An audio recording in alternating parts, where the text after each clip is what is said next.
Hey everyone, this is Austin with Jengers Volkswagen. In today's How To Monday, I will show you how to use the remote start system in all the Volkswagens. So, I have this beautiful 2021 Volkswagen Atlas R-Line Edition, and I'm going to show you how to use remote start on it. So first, we get the key here. We have a lock, unlock, power lift gate, and remote start. The remote start button is the little ×2 button.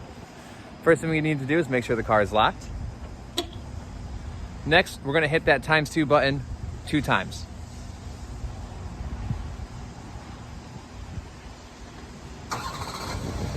There we go.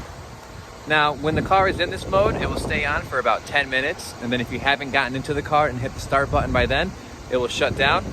Or you can hit that ×2 button again, 1 time. There we go. Now with the remote start, you can remote start it up to 2 times before you have to go into the car and hit the button again. And other than that, we also offer the ability to remote start your car from the Volkswagen CarNet app, which you receive a free trial of for 5 years when you purchase a 2020 Volkswagen.